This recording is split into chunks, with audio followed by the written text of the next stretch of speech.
Good morning students. आज हम लोग आपको स्टैंडर्ड 12th का ओसी चैप्टर नंबर 4 ऑर्गेनाइजिंग समझाने वाले हैं। ऑर्गेनाइजिंग का मतलब होता है किसी भी काम को अच्छी तरह से प्लान करने के बाद उसे सही तरह से लोगों तक पहुंचाना और उनसे काम करवाना, उसी को ऑर्गेनाइजेशन कहा जाता है।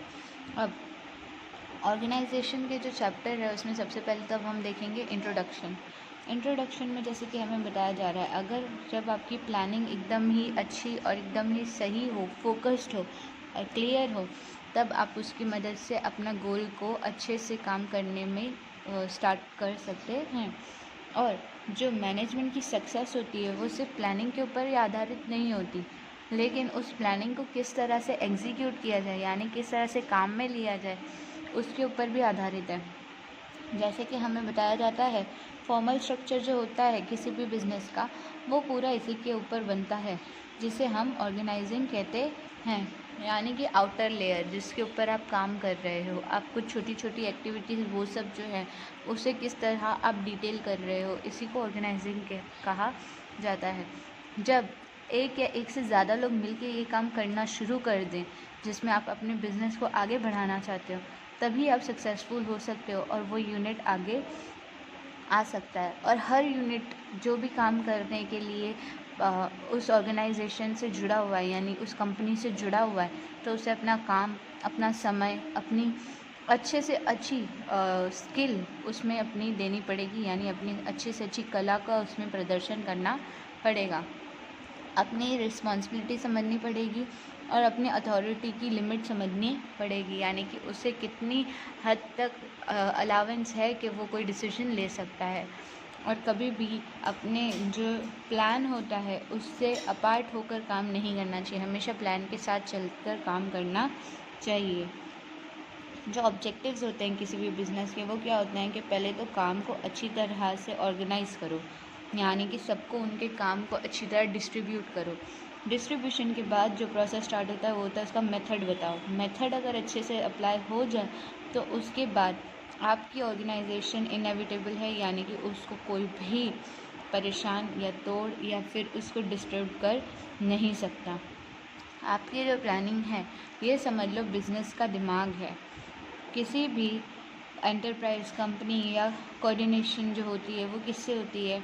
Soul and the organization is body, यानी कि कोऑर्डिनेशन उसकी जान है, लोगों का मिलजुल के काम करना एक बिज़नेस की जान है। तो वहीं ऑर्गेनाइजेशन जो है वो उसकी बॉडी यानी उसकी पहचान है।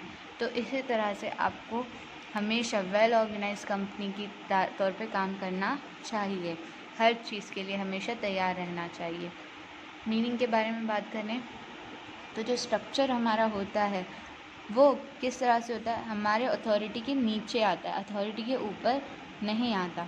हमेशा हमें हमारी रिस्पॉन्सिबिलिटी और हमारी एक्टिविटी को इस तरह से इंगेज करना चाहिए कि हमारा जो सबका कॉमन गोल हो वो पूरा हो सके।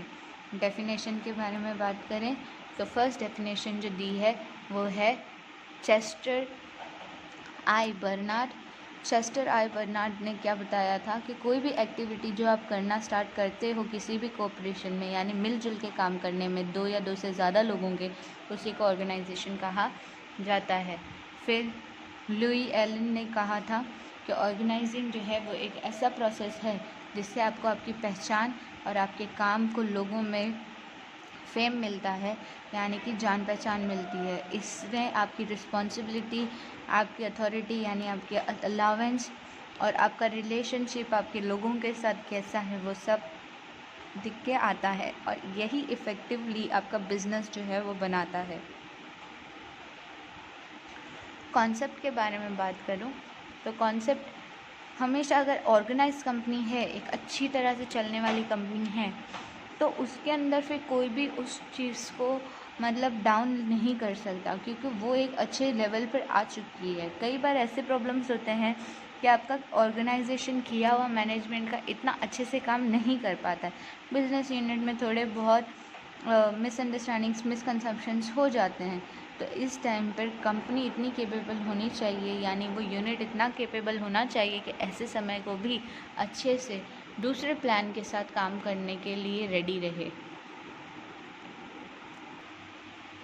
दिए गए समय और दिए गए ताकत और पैसे की मदद से आपको अपने बिजनेस को किसी भी प्रॉब्लम से दूर रखते हुए अपना बिजनेस का अच्छा काम शुरू रखना चाहिए। ऑर्गेनाइजिंग एक ऐसा कॉन्सेप्ट है जिसके अंदर बेसिकली आपसे 2 से ज़्यादा लोग इन्वॉल्व होते हैं और वो मिल के किसी भी चीज़ के ऊपर काम करते हैं, जिसकी मदद से एक टीम वर्क बनता है। और ऑर्गेनाइजिंग जो है ये अरेंजमेंट आप लोगों की अथॉरिटी, रिस्पॉन्सिबिलिटी और आपके अंदर का डिस्ट्रीब्यूशन किस तरह से किया गया है, इन सभी पे आधारित है।